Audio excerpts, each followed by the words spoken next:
اس وقت ایک بہت بڑے بزرگ تھے، ان کا نام تھا شیخ بہلول. وہ کئی جگہوں سے ہوتے ہوئے مطلب بہت شہروں میں ہوتے ہوئے مکہ مدینہ اور ایران اور عراق اور سب جگہ سے ہوتے ہوئے وہ لاہور پہنچتے ہیں. تو یہ وہ دیکھتے ہیں کہ وہ ان کو ملنے آتے ہیں، ان کے استاد کو. تو وہ دیکھتے ہیں کہ وہاں پہ ایک بچہ ہے 10 سال کا. تو وہ اس کو دیکھتے ہیں تو پوچھتے ہیں یہ کون ہے. تو انہوں نے کہا کہ یہ بڑا ہمارا ہونہار طالب علم ہے اور اس نے 7 سپارے حفظ کیے ہیں. اچھا، اس کے چند روز کے بعد نا 2-3 روز کے بعد رمضان آنے والا تھا، روزوں کے دن میں. تو شیخ بہلول نے پوچھا کہ اس دفعہ تراویحاں کون پڑھائے گا. تو شیخ بہلول انہوں نے کہا کہ جی میں پڑھاؤں گا. یہ جو ابو بکر ہیں ان کا جی میں پڑھاؤں گا. تو انہوں نے کہا نہیں، تراویحاں یہ پڑھائے گا حسین. تو اس نے کہا کہ جی میں نے تو صرف 7 سپارے حفظ کیے ہیں. تو انہوں نے کہا نہیں ٹھیک ہے تم جاؤ.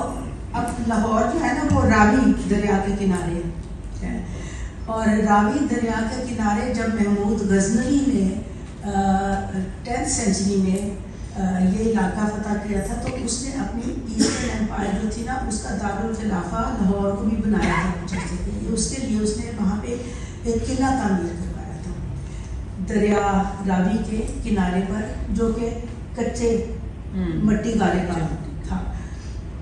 اور اس کے بعد کئی دفعہ حملے ہوئے، کیونکہ لاہور ایسی جگہ میں ہے کہ جہاں پہ بے شمار وہ ایک الگ پوری ہسٹری ہے اس کی. تو وہ کئی دفعہ وہاں آگے لگی، جلے یہ وہ.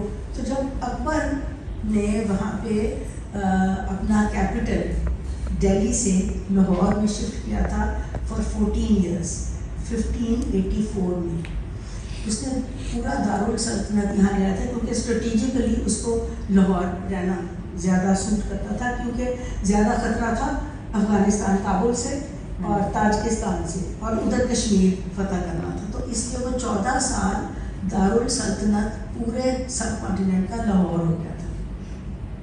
اس سے پہلے جب یہ 38 میں پیدا ہوتے تو 10 سال کے ظاہر ہے 48 میں ہوئی.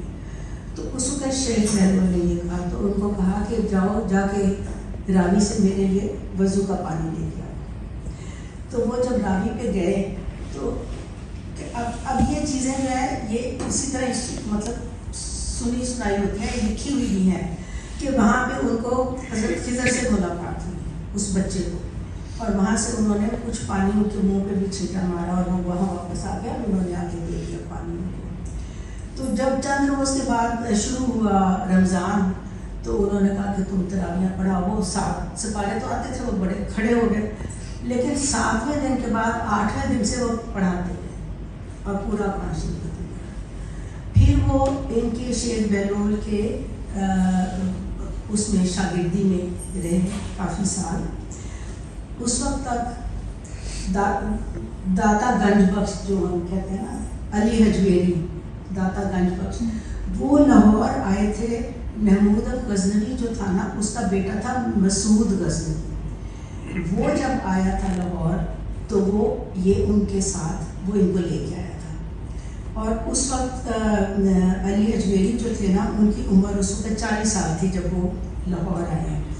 1059 میں وہ آ گئے تھے لاہور، جس کا مطلب یہ ہوتا ہے کہ 1059 میں جب وہ لاہور آئے تو شاہ حسین آلریڈی وہ اس میں تھی.